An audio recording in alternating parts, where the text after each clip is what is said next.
ക്രമപ്പെടുത്താനുള്ള കൃപയ്ക്ക് നമ്മൾ പ്രാർത്ഥിക്കുക. നമ്മൾ പലപ്പോഴും അറിയാം, പ്രത്യേകിച്ച് സ്ത്രീകളൊക്കെ ഇവിടെ വന്നിരിക്കുന്നത് പ്രധാനമായി രണ്ട് പ്രാർത്ഥനാ നിയോഗം സ്വാഭാവികമായി കാണണം. ഒന്ന്, അത് കുടുംബ സമാധാനമാണ്. രണ്ടാമത്തത് മക്കളുടെ ഭാവിയെ ഓർത്താണ്. ഒത്തിരി ആളുകൾ അസ്വസ്ഥരാണ്. മക്കളുടെ ഭാവിയെ ഓർത്ത് പലപ്പോഴും നമ്മൾ ചിന്തിക്കുന്നത് പോലെ അല്ലെങ്കിൽ മക്കൾ പോകാത്തതുകൊണ്ട് അവരുടെ ഭാവിയെ ഓർത്ത് നമുക്ക് ഒത്തിരി അസ്വസ്ഥതയുണ്ട്. എല്ലാ മാതാപിതാക്കളുടെയും പ്രത്യേകിച്ച് അമ്മമാരുടെ അസ്വസ്ഥതകളുടെ ഏറ്റവും വലിയ അസ്വസ്ഥത പറയുന്നത് മക്കളുടെ ഭാവിയെ ഓർത്തുള്ള അസ്വസ്ഥതയാണ്. അതോടൊപ്പം തന്നെ കുടുംബത്തിൽ സമാധാനമില്ലാത്ത സാഹചര്യങ്ങൾ പലപ്പോഴും ഉണ്ടാകാറുണ്ട്.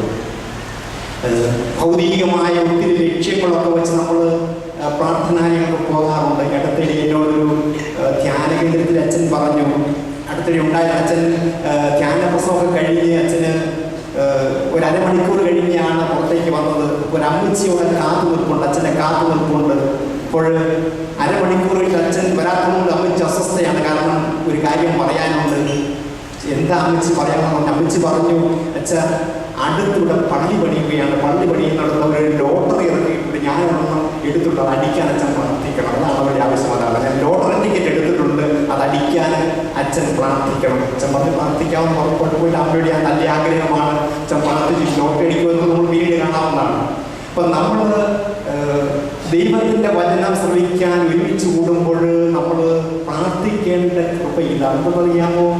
ദൈവത്തിൻ്റെ വചനമനുസരിച്ച് ജീവിതത്തെ ക്രമീകരിക്കാൻ വേണ്ടിയുള്ള കൃപയാണ്. ആ കൃപ നിങ്ങൾക്ക് ലഭിച്ചു കഴിഞ്ഞാൽ നിങ്ങളുടെ കുടുംബത്തിൽ സമാധാനം ഉണ്ടാകും. നിങ്ങളുടെ മക്കളുടെ ഭാവി വളരെ സുരക്ഷിതവുമായിരിക്കും. അപ്പോൾ ഏറ്റവും ആദ്യം അടിസ്ഥാനപരമായി വേണ്ടത് ദൈവത്തിൻ്റെ വചനമനുസരിച്ച് ജീവിതത്തെ ക്രമീകരിക്കാനുള്ള കൃപയാണ്. അതാണ് യേശു പറഞ്ഞത്. ഇത് തോമസ് സാറിനോട് ആവർത്തിക്കുകയും ചെയ്തു. നിങ്ങൾ ആദ്യം ദൈവത്തിൻ്റെ രാജ്യവും അവൻ്റെ നീതിയും അന്വേഷിക്കുക, ബാക്കിയെല്ലാം നിങ്ങൾക്ക് തരപ്പെടും. നിങ്ങൾ ആദ്യം അന്വേഷിക്കേണ്ട ഒന്നാണ്. നിങ്ങൾ അവൻ്റെ നീതിയും അവൻ്റെ രാജ്യവും അന്വേഷിച്ചു കഴിഞ്ഞാൽ ബാക്കിയെല്ലാം നിങ്ങൾക്ക് നൽകപ്പെടും. സാധാരണ ധ്യാനത്തെക്കുറിച്ച് പറയാറുണ്ട്. അടുത്ത് വായിച്ചു, ധ്യാനം എന്ന് പറയുന്നത് കാണാൻ വേണ്ടി കണ്ണടയ്ക്കുന്നതാണ് പറയുന്നത്. ധ്യാനം കാണാൻ വേണ്ടി കണ്ണടയ്ക്കുന്നതാണ്. നമ്മൾ കാണാൻ വേണ്ടിയിട്ട് കണ്ണ് തുറക്കുകയാണ്. പലപ്പോഴും അങ്ങനെ നമ്മൾ ആശുപത്രിയിൽ രോഗികളെ കാണാൻ ചെല്ലുമ്പോൾ രോഗി വളരെ ശാന്തമായിട്ട് ഉറങ്ങുമ്പോഴത്തേക്കും ഒരാൾ പറയും, ഇവിടെ അച്ഛൻ മാത്രം കണ്ണും തുറന്ന് നോക്കി ആരാണെന്ന് നോക്കി എന്നതാണ് പറയുന്നത്. കണ്ണ് തുറന്ന് ആരാണെന്ന് നോക്കാനാണ് പറയുക. രോഗിയെ വളരെ ശാന്തമായിട്ട് ഉറങ്ങുമ്പോൾ നമ്മൾ കാണിക്കുന്ന വിവരക്കേടാണ്. ഉറങ്ങുന്നയാളെ വിളിച്ചേൽപ്പിച്ചിട്ട് ആരാണ് വരുന്നതെന്നും നോക്കാനാണ് പറയുന്നത്, കാണാൻ പറയുന്നത്. അപ്പോൾ നമ്മൾ സാധാരണ എന്താ പറയുക, കാണാൻ വേണ്ടി കണ്ണ് തുറക്കുമ്പോൾ ധ്യാനമെന്ന് പറയുക, വചനചിന്തയെന്ന് പറയുക, കാണാൻ വേണ്ടി കണ്ണടയ്ക്കുന്നതാണ്. നമ്മൾ കാണാൻ വേണ്ടി കണ്ണടയ്ക്കണം. ആരെ കാണാനാണ്? എന്നെ തന്നെ കാണാൻ, എൻ്റെ സഹോദരനെ കാണാൻ, എൻ്റെ ദൈവത്തെ കാണാൻ. ഈ മൂന്ന് കാര്യങ്ങൾക്കാണ് നമ്മുടെ കണ്ണടയ്ക്കുന്നത്. കാണാൻ വേണ്ടി മൂന്ന് കാര്യങ്ങൾ: എന്നെ തന്നെ കാണണം, എൻ്റെ സഹോദരനെ കാണണം, എൻ്റെ ദൈവത്തെ കാണണം. മൂന്ന് ബന്ധങ്ങളാണ് നമ്മുടെ അടിസ്ഥാനപരമായ മൂന്ന് ബന്ധങ്ങളാണ്. എനിക്ക് എന്നോട് തന്നെ ഒരു ബന്ധമുണ്ട്, എൻ്റെ സഹോദരൻ്റെ ബന്ധമുണ്ട്, എൻ്റെ ദൈവത്തോട് ബന്ധമുണ്ട്. അപ്പോൾ ഈ മൂന്ന് ബന്ധങ്ങളെ ചിന്തിക്കാൻ വേണ്ടിയിട്ട്, വിലയിരുത്താൻ വേണ്ടിയിട്ട് ഞാൻ സാവധാനം ഇരുന്ന് എൻ്റെ കണ്ണുകളടച്ച് എൻ്റെ മനസ്സിലേക്ക് ഞാൻ പിന്തിരിയുന്നതാണ് ധ്യാനമെന്നും പ്രാർത്ഥനയെന്നും ഒക്കെ പറയുന്നത്. ധ്യാനവും പ്രാർത്ഥനയിലല്ല. തോമസ് പോൾ സാറ് പ്രസംഗിച്ചപ്പോൾ പ്രധാനമായിട്ടും കുർബാനയെ അടിസ്ഥാനമാക്കി പ്രസംഗിച്ചെന്ന് എനിക്കറിയാം. അത് അല്പമൊക്കെ കുറച്ചൊക്കെ കേട്ടു. അപ്പം ഞാൻ ഇതുമായി ബന്ധപ്പെട്ടുള്ള കുർബാനയുടെ പ്രാർത്ഥന നിങ്ങളുടെ മുന്നിൽ ഞാൻ അവതരിപ്പിക്കുകയാണ്. അത് മറ്റൊന്നും പ്രാർത്ഥനയിലാണ്. നോയമ്പ് കാലത്തെ കാറൂസ പ്രാർത്ഥനയാണ്. ഇത് 25 നോയമ്പാണ്. 50 നോയമ്പ് കാലത്ത് കാറൂസ കഴിഞ്ഞൊരു പ്രാർത്ഥനയുണ്ട്. ആ പ്രാർത്ഥനയിലാണ് പ്രാർത്ഥനാ ചൈതന്യത്തിലും സഹോദര സ്നേഹത്തിലും ആത്മനിയന്ത്രണത്തിലും അതുപോലെ ആത്മസംയമത്തിലും വളരാനുള്ള സഹായിക്കണം. 3 കാര്യങ്ങളാണ് പറഞ്ഞിരിക്കുക. പ്രാർത്ഥനാ ചൈതന്യം, അതുപോലെ തന്നെ സഹോദര സ്നേഹം, മൂന്നാമത്തത് ആത്മസംയമനം. ഈ 3 കാര്യങ്ങൾക്ക് ആത്മനിയന്ത്രണം, ഈ 3 കാര്യങ്ങൾ നമുക്ക് പ്രാർത്ഥിക്കുക. ഇത് നമ്മുടെ 3 ബന്ധങ്ങളെ സൂചിപ്പിക്കും. ഈ 3 കാര്യങ്ങൾ 3 ബന്ധങ്ങളെ സൂചിപ്പിക്കും. ഒന്ന് പ്രാർത്ഥനാ ജീവിതം, അത് ദൈവവുമായുള്ള ബന്ധമാണ്. രണ്ടാമത് നമ്മൾ പറയും സഹോദര സ്നേഹമാണ്, സഹോദരമായിട്ടുള്ള ബന്ധമാണ്. മൂന്നാമത്തത്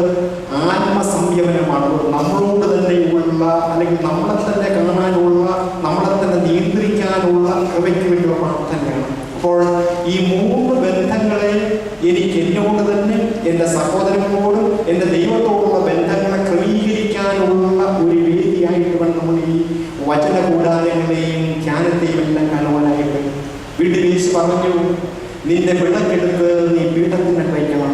ഞാൻ പറയും, ഈ ധ്യാനമെന്ന് പറയുക നിങ്ങളുടെ മനസ്സിന്റെ വിളക്കെടുത്ത് നിങ്ങളുടെ പീഠത്തിന് വയ്ക്കാനുള്ള അവസരമാണ്. നിങ്ങളുടെ വിളക്കെടുത്ത് പീഠത്തിന് വയ്ക്കണം. യേശു പറഞ്ഞു, വിളക്ക് പറയുകയിലല്ല വയ്ക്കാറുള്ളത്. പറയുകയിൽ വെച്ചാൽ വിളക്ക് പറക്കടിയിൽ വെച്ച് കഴിഞ്ഞാൽ 2 അപകടങ്ങളാണുള്ളത്. ഒന്നാമത്തെ അപകടം എന്ന് പറയുക അത് കുടുംബത്തിന് വെളിച്ചം നൽകില്ലെന്നുള്ളതാണ്. പീഠത്തിലിരിക്കുമ്പോഴാണ് കുടുംബത്തിന് അല്ലെങ്കിൽ ഭവനത്തിന് വെളിച്ചം നൽകുക. രണ്ടാമത്തെ അപകടം എന്ന് അറിയാമോ? രണ്ടാമത്തെ അപകടം എന്ന് പറയുക അത് വിളക്കണഞ്ഞാൽ നമ്മൾ അറിയില്ലെന്നുള്ളതാണ്. പറയും കീഴിൽ ഇരിക്കുന്ന വിളക്ക് അത് അണഞ്ഞാൽ നമ്മൾ അറിയുന്നില്ലെന്നുള്ളതാണ് രണ്ടാമത്തെ അപകടം. അപ്പോൾ വിളക്കെടുത്ത് പറയും കീഴിൽ വെച്ചാൽ പീഠത്തിൽ വെച്ചില്ലെങ്കിൽ 2 അപകടങ്ങളാണ്. ഒന്നാമത്തെ അപകടം അത് വെളിച്ചം തരില്ലെന്നുള്ള അപകടം. രണ്ടാമത്തെ അപകടം പറയുക അത് അണഞ്ഞാൽ നമ്മൾ അറിയില്ലെന്നുള്ളതാണ്. യേശു പറഞ്ഞു, നിന്റെ മനസ്സിന്റെ വിളക്കെടുത്ത് നീ പീഠത്തിൽ വയ്ക്കണം. നമ്മുടെ ധ്യാനം എന്ന് പറയുക, നമ്മുടെ വചനചിന്ത എന്നൊക്കെ പറയുക അത് നമ്മുടെ മനസ്സിന്റെ വിളക്കെടുത്ത് പീഠത്തിൽ വയ്ക്കാനുള്ളതാണ്. നമ്മൾ കാണാൻ വേണ്ടി കണ്ണടയ്ക്കുന്നതും നമ്മുടെ മനസ്സിന്റെ വിളക്കെടുത്ത് പീഠത്തിൽ വയ്ക്കുന്നതുമാണ് ധ്യാനമെന്നും വചനചിന്തയെന്നൊക്കെ പറയുക. ഞാൻ ഒരു ദൈവവചനം മാത്രം നിങ്ങളുടെ ചിന്തയ്ക്ക് വേണ്ടി ഒന്നല്ല ഒരു ഹോംവർക്കായിട്ട് ഒരു കാര്യം നിങ്ങളോട് സൂചിപ്പിക്കുകയാണ്. നിങ്ങളുടെ വീട്ടിൽ ചെന്ന് വായിക്കേണ്ട ഒരു കാര്യമാണത്. നമ്മുടെ ധ്യാനത്തിൻ്റെ ഫലപ്രാപ്തിയെ സൂചിപ്പിക്കുന്ന ഒരു ചിന്തയാണ്. അത് മറ്റൊന്നുമല്ല, അപ്പസ്തോലനായ പൗലോസ് ഗലാത്യരുടെ ലേഖനത്തിലെ 19 മുതൽ 19, 20, 21, 22, 23 ഈ 5 വാചകങ്ങളാണ്. ഗലാത്യരുടെ ലേഖനം 5-ാം അധ്യായം വാക്യങ്ങൾ 19, 20, 21, 22 5 വാക്യങ്ങളുണ്ട്.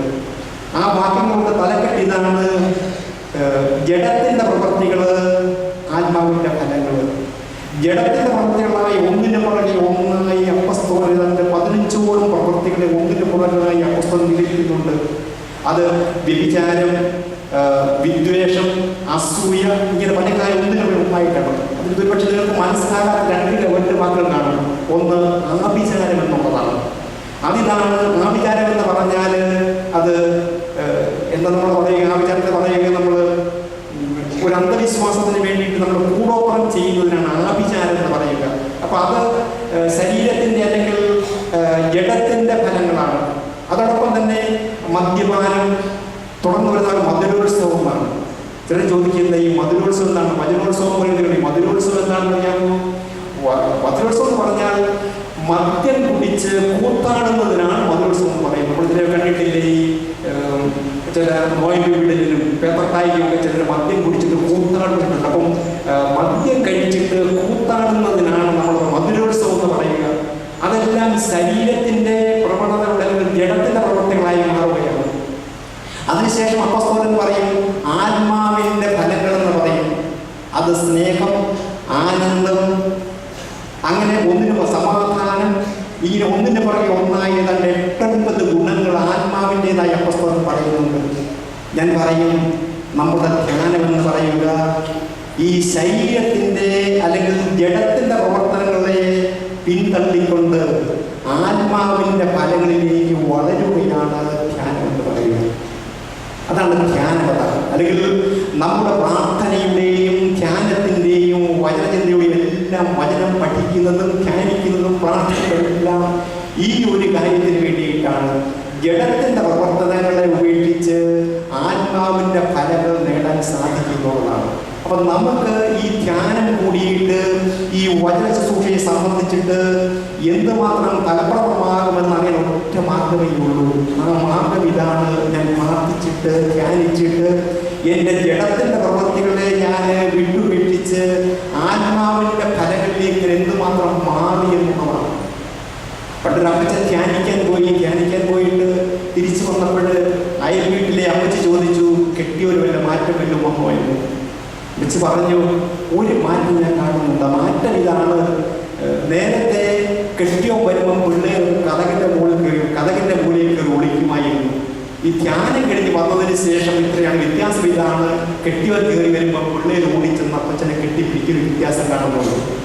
ഇതാ ധ്യാനത്തിൻ്റെ കൂടെയുള്ള വ്യത്യാസം. ഇതാ അപ്പോൾ ശരീരത്തിൻ്റെ അല്ലെങ്കിൽ ജഡത്തിൻ്റെ പ്രവർത്തനങ്ങളെ ഉപേക്ഷിച്ച് നമുക്ക് ആത്മാവിൻ്റെ ഫലങ്ങളെ ഉൾക്കൊള്ളാൻ സാധിക്കുമോ? അതാണ് നമ്മൾ ചിന്തിക്കേണ്ടത്. അതാണ് യഥാർത്ഥത്തിൽ ധ്യാനമെന്നും വചനചിന്തയെന്നും പ്രാർത്ഥനയെന്നൊക്കെ പറയുന്നതാണ്. അങ്ങനെയുള്ള ജീവിതങ്ങൾ നമ്മൾ ക്രമീകരിക്കുകയാണ്. അത് ഈ ആത്മാവിൻ്റെ ഫലങ്ങൾ നമ്മൾ വളരുമ്പോഴാണ് നമ്മുടെ ജീവിതം എപ്പോഴും സന്തോഷകരമായി മാറുന്നത്. ദൈവത്തിൻ്റെ ആഗ്രഹം എന്താണ്? ദൈവത്തിൻ്റെ ആഗ്രഹം ഞാനും നിങ്ങളും സുഖമായിട്ട് ജീവിക്കും. സുഖമെന്ന് പറഞ്ഞാൽ ഭൗതിക സുഖം മാത്രമാണെന്ന അർത്ഥത്തിലല്ല. അവിടുന്ന് ആഗ്രഹിക്കുക നമ്മൾ പൂർണ്ണമായ സുഖം, ആത്മീയവും ശാരീരികവും മാനസികവും സൗഖ്യം പ്രാപിച്ചുകൊണ്ട് ജീവിക്കുന്നതാണ് ദൈവത്തിൻ്റെ ഇഷ്ടം. അതാണ് യേശു പറഞ്ഞത്, ഞാൻ വന്നത് ജീവനുണ്ടാകുവാനും അത് സമർത്ഥമുണ്ടാകാൻ ഞാൻ വന്നിരിക്കുക. നമ്മുടെ ദൈവത്തിൻ്റെ സുഖമെന്ന് പറയുന്നത് നമ്മുടെ സുഖമാണ്. നമുക്ക് സുഖമുണ്ടെങ്കിലേ ദൈവത്തിന് സുഖമുള്ളൂ. അവൻ വന്ന് സുഖാന്വേഷിക്കുകയും വന്നിരുന്നത്. ക്രിസ്മസിൻ്റെ ഈ അവസരങ്ങൾക്ക് നമുക്കറിയാം, ഈ ഭൂമിയിലേക്ക് യേശു വന്നതിൻ്റെ അത് ലക്ഷ്യമെന്നുള്ളത് എൻ്റെ സുഖം അന്വേഷിക്കാൻ വേണ്ടിയിട്ടാണ്. നമുക്ക് സുഖമുണ്ടെങ്കിലേ ദൈവത്തിന് സുഖമുള്ളൂ. എപ്പോഴാണ് നമുക്ക് സുഖമുണ്ടാകുക? ആത്മീയമായ അല്ലെങ്കിൽ ആത്മാവിൻ്റെ ഫലങ്ങളിൽ അപ്പസ്തോലൻ പറയുന്ന ഈ ആത്മാവിൻ്റെ ഫലം നമ്മൾ വളരുമ്പോഴാണ് നമുക്ക് സുഖം അനുഭവപ്പെടുക. അതൊരു പ്രത്യേക സുഖമാണ്. അതാണ് ആത്മീയമായ ഉണർവെന്നൊക്കെ, ആത്മീയ സന്തോഷം എന്നൊക്കെ പറയുക. ചിലരെന്ത് ബുദ്ധിമുട്ടുണ്ടെങ്കിലും നമ്മുടെ ക്ലേശങ്ങളെ കുറിച്ചൊക്കെ പറഞ്ഞു. എന്തുമാത്രം ബുദ്ധിമുട്ടുണ്ടെങ്കിലും ചിലർക്ക് ആ ബുദ്ധിമുട്ടുകളെ എല്ലാം അതിജീവിക്കാനുള്ള വിശ്വാസത്തിന്റെ ശക്തി. വിശ്വാസം എന്ന് പറയുന്നത് എല്ലാത്തിനുള്ള ഉത്തരമല്ല. ഉത്തരമില്ലാത്തപ്പോൾ പോലും പ്രശ്നങ്ങളെ അഭിമുഖീകരിക്കാനുള്ള കഴിവാണ് വിശ്വാസം എന്ന് പറയുന്നത്. അപ്പോൾ നമ്മൾ വിശ്വാസം എന്ന് പറയുക എല്ലാ ചോദ്യങ്ങൾക്കുമുള്ള ഉത്തരമല്ല വിശ്വാസം എന്ന് പറയുക. നേരെ മറിച്ച് ഉത്തരങ്ങളില്ലാത്തപ്പോഴും ജീവിതത്തെ നേരിടാനുള്ള ശക്തിയാണ്, കരുത്താണ് വിശ്വാസം എന്ന് പറയുന്നത്. ആ വിശ്വാസത്തിൽ വളരാൻ ദൈവത്തിൻ്റെ വചനം നമുക്ക് പ്രേരകമായിട്ട് പ്രാർത്ഥിക്കുന്നു. നിങ്ങൾ 4 ദിവസത്തേക്ക് നടത്തുന്ന ഈ വചനചിന്തയും പ്രാർത്ഥനയും എല്ലാം ഞാൻ സൂചിപ്പിച്ചതുപോലെ ദൈവ വചനമനുസരിച്ച് ജീവിക്കാനുള്ള കൃപ ലഭിക്കുന്നത് ഞാൻ പ്രാർത്ഥിക്കുകയാണ്. ഒരിക്കൽ കൂടി നിങ്ങൾക്ക് എല്ലാ പ്രാർത്ഥനകളും ആശംസകളും പ്രത്യേകമായിട്ട് ഈ ധ്യാനത്തിൻ്റെ രീതിയിൽ പ്രത്യേകമായിട്ട് ഞാൻ എഴുതുന്നു. ഈ ധ്യാനത്തിൻ്റെ പേര് കൊടുത്തിട്ടുണ്ട്. നിങ്ങളുടെ ഭാവനാസമനെ വിചാരിച്ചു കൊടുത്ത പേര് ക്രേതോ എന്നാണ്. ക്രേതോ അതിൻ്റെ അർത്ഥം നിങ്ങൾക്കറിയാമോ? വിചാരിച്ചത് വിവരിച്ച് കാണും. രണ്ടർത്ഥമുണ്ട്. ഒന്ന്, ക്രേതോ എന്ന് പറഞ്ഞാൽ വിശ്വാസം, വിശ്വാസ പ്രമാണമാണ്. രണ്ടാമത്തെന്ന് അറിയാമോ? ക്രേതോ എന്ന് പറഞ്ഞാൽ ഞാൻ വിശ്വസിക്കുന്നു എന്നാണ്. ക്രേതോ ഞാൻ വിശ്വസിക്കുന്നു. ഞാൻ ആരല്ല വിശ്വസിക്കുന്നത്? തുടക്കത്തിലുണ്ട് സർവശക്തനും പിതാവുമായ ഏക ദൈവത്തിൽ ഞാൻ വിശ്വസിക്കുന്നു. വളരെ വളരെ പ്രധാനപ്പെട്ട ഒരു ചിന്തയാണത്. സർവശക്തനും പിതാവുമായ ഏക ദൈവത്തിൽ ഞാൻ വിശ്വസിക്കുന്നു. ഒന്നാമത്തെ ചിന്ത ഇതാണ്, അവൻ സർവശക്തനാണ്. സർവശക്തനാണെങ്കിൽ എല്ലാം തരാനും എനിക്ക് വേണ്ടി എല്ലാം കരുതാനും കഴിവുള്ളവനാണ്. അതിൻ്റെ അർത്ഥമാണ്. സർവശക്തനാണെങ്കിൽ എനിക്കെല്ലാം തരാനും എനിക്ക് വേണ്ടി എല്ലാം കരുതാനും കഴിവുള്ളവനാണ്. രണ്ടാമത്തത്, അവൻ പിതാവാണ്. പിതാവാണെങ്കിൽ അവന് കഴിവുണ്ടെന്ന് മാത്രമല്ല, അവൻ തരുകയും ചെയ്യും. അതിൻ്റെ അർത്ഥമാണ്. എൻ്റെ പിതാവാണെങ്കിൽ അവൻ്റെ കഴിവനുസരിച്ച് കരുതലനുസരിച്ച് എനിക്ക് തരുമെന്നുള്ളതാണ്. മൂന്നാമത്തെ, സർവശക്തനും പിതാവുമായ ഏക ദൈവത്തിൽ ഞാൻ വിശ്വസിക്കുന്നു. അവന് മാത്രമല്ല, ഈ സ്വർഗത്തിലും ഭൂമിയിലും അല്ലെങ്കിൽ ഈ ഭൂമിയിലും എല്ലായിടത്തും അവന് മാത്രമേ ഇതിന് കഴിയുള്ളൂ, മറ്റാർക്കും കഴിയില്ലെന്നാണ് ഏക ദൈവം എന്ന് പറഞ്ഞാൽ. അപ്പോൾ ഞാൻ വിശ്വസിക്കുന്നു പറയുമ്പോൾ നമ്മൾ മനസ്സിലാക്കേണ്ടത് എന്താണ്? ഞാൻ വിശ്വസിക്കുന്നു. എന്താ വിശ്വസിക്കുക? സർവശക്തനും പിതാവുമായ ഏക ദൈവത്തിൽ ഞാൻ വിശ്വസിക്കുന്നു. അവൻ സർവശക്തനാണ്, എല്ലാം തരാനും കരുതാനും കഴിവുള്ളവനാണ്. അവൻ പിതാവാണ്, അവൻ കഴിവുള്ളവൻ മാത്രമല്ല, എനിക്ക് തരുകയും ചെയ്യുന്നവനാണ്. മൂന്നാമത്തത്, അവൻ ഏകനാണ്, അവന് മാത്രമേ സാധിക്കത്തുള്ളൂ. ഈ വിശ്വാസ ബോധ്യത്തിൽ നമ്മുടെ ജീവിതത്തെ കരുപിടിപ്പിക്കാനുള്ള വലിയ കൃപയ്ക്കായി പ്രാർത്ഥിക്കാം. നിങ്ങളുടെ ഈ ധ്യാന ശുശ്രൂഷകൾ അത് വചനം പങ്കുവയ്ക്കുന്നവർക്കും അത് സ്വീകരിക്കുന്നവർക്കും ഒത്തിരിയേറെ അനുഗ്രഹമായിട്ട് പ്രാർത്ഥിക്കുകയാണ്. നിങ്ങൾ തീർച്ചയായിട്ടും വചനം പ്രസംഗിക്കുന്നവർക്ക് നിങ്ങൾ മാർക്കും സംശയമൊന്നുമില്ല, കൊള്ളാമെന്നോ അല്ലെങ്കിൽ വളരെ നന്നായി നമുക്ക് പറയും. പ്രധാനപ്പെട്ടതല്ല, നിങ്ങൾ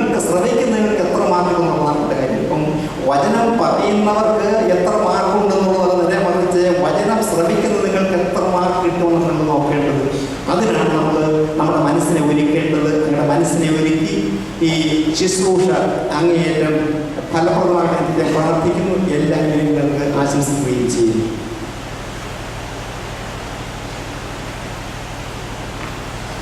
വചന ശുശ്രൂഷകളിൽ ത്യാഗത്തിൻ്റെയും സ്നേഹത്തിൻ്റെയും പ്രവർത്തനം നമുക്കറിയാം. എല്ലാ ദിവസവും പരിശുദ്ധ സ്തോത്ര കാഴ്ച ഉണ്ടാവും. സ്തോത്ര കാഴ്ചയ്ക്ക് 2 തരങ്ങളുണ്ട്. ഒന്ന് പണം ഇടുന്നതും, മറ്റൊന്ന് നാളെ വരുമ്പോൾ സ്തോത്ര കാഴ്ചയായി ഒരാളെ കൂടെ കൂട്ടിക്കൊണ്ടുവരുന്നു. ആ 2 തലങ്ങളിലുള്ള സമർപ്പണവും ത്യാഗവും ഉണ്ടാകണം എന്ന സ്നേഹത്തോടെ ഓർമ്മപ്പെടുത്തുന്നു. നമുക്ക് എഴുന്നേൽക്കാം, പ്രാർത്ഥിക്കാം.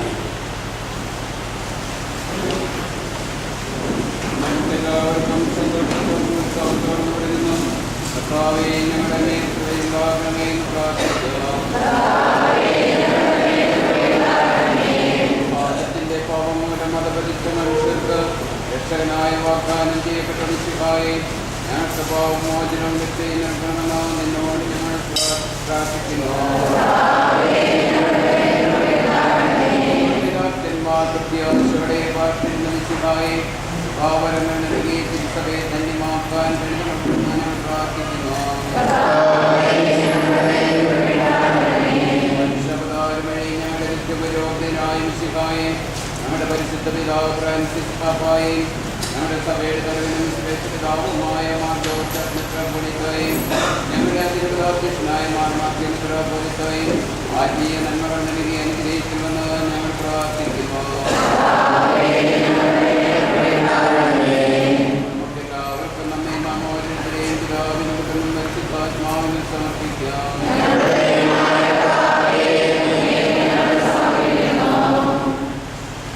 ഞങ്ങളുടെ കർത്താവായ ദൈവമേ, തികഞ്ഞ പ്രത്യാശയോടെ ഞങ്ങളുടെ കുമാരൻ പെരുന്നാളിൽ നിന്ന് ഞങ്ങളെ പ്രാർത്ഥന കേൾക്കണമേ. അങ്ങേക്ക് പ്രിയങ്ങളായ സഹോദരങ്ങൾ ജ്ഞാനപൂർവ്വമായിലൂടെ ഞങ്ങളുടെ ഹൃദയങ്ങളെയും വിശ്വാസിക്കുവാനും സഹായിക്കണമേ. സകലത്തിൻ്റെയും നാഥ എന്നേക്കും.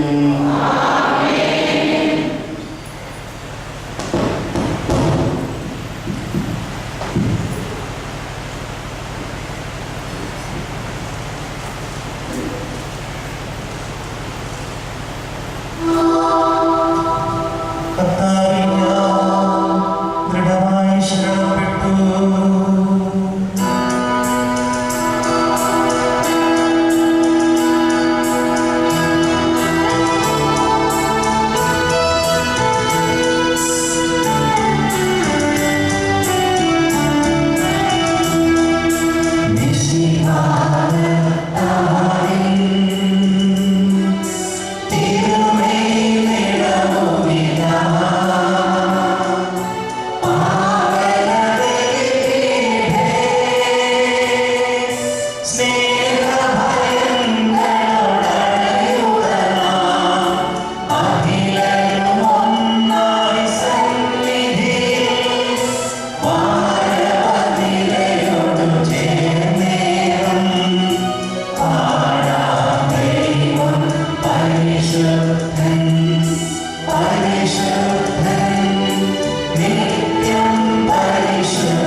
നമുക്ക് പ്രാർത്ഥിക്കാം. സമാധാനത്തോടുകൂടി പത്രികീസുമാരും മിത്രാന്മാരുമായ നമ്മുടെ പിതാക്കന്മാർ, പുരോഹിതന്മാർ, ശുശ്രൂഷകൾ എന്നിവരുടെയും ബ്രഹ്മചാരികളുടെയും കന്യകളുടെയും നമ്മുടെ മാതാപിതാക്കന്മാർ, പുത്രീ പുത്രന്മാർ, സഹോദരി സഹോദരന്മാർ എന്നിവരുടെയും ഓർമ്മയാചരിച്ചുകൊണ്ട് ഞങ്ങൾ പ്രാർത്ഥിക്കുകയും മിശിഹായുടെ സ്നേഹിതരും വിശ്വാസികളുമായ എല്ലാ ഭരണകർത്താക്കളെയും സദ്വിശ്വാസത്തോടെ മരിച്ച് ഈ ലോകത്തിൽ നിന്നും വേർപെട്ടുപോയ എല്ലാവരെയും അനുസ്മരിക്കുവിൻ.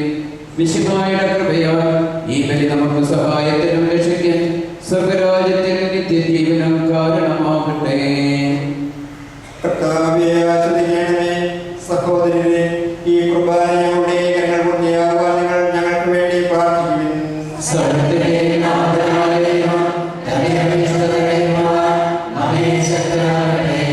ഈ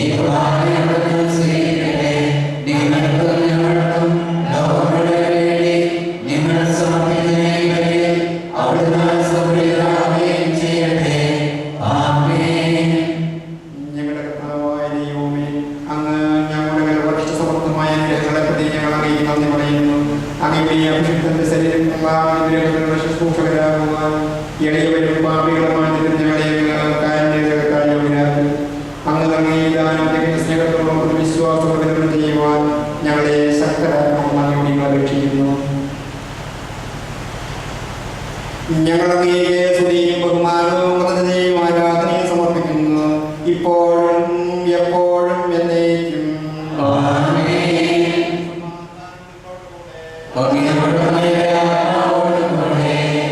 സഹോദരേ, വിശുദ്ധായ സ്നേഹത്തിൽ നിങ്ങൾ സമാധാനം ആശംസിക്കുവിൻ. നമുക്കെല്ലാവർക്കും അനുതാപത്തോടും വിശുദ്ധിയോടും കൂടെ കർത്താവിന് നന്ദി പറയുകയും അവിടുത്തെ വിളിച്ചപേക്ഷിക്കുകയും ചെയ്യാൻ നിങ്ങൾ ആദരപൂർവ്വം അനുഷ്ഠിക്കപ്പെടുന്നവയെ സൂക്ഷിച്ച് വീക്ഷിക്കുവിൻ. ഭയഭക്തിജനകമായ രഹസ്യങ്ങൾ കൂതാശ ചെയ്യപ്പെടുന്നു. പുരോഹിതൻ തന്റെ മാധ്യസ്ഥ വഴി സമാധാനം സമർത്ഥമാകുന്നതിന് വേണ്ടി പ്രാർത്ഥിക്കുവാൻ തുടങ്ങുന്നു. കണ്ണുകൾ താഴ്ത്തി വിചാരങ്ങൾ ശബ്ദത്തിലേക്ക് ഉയർത്തി നിശബ്ദരായ ഏകാഗ്രതയോടും ഭക്തിയോടും കൂടെ നിങ്ങൾ ഹൃദയത്തിൽ പ്രാർത്ഥിക്കുവിൻ. സമാധാനം നമ്മോടുകൂടെ.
Bye.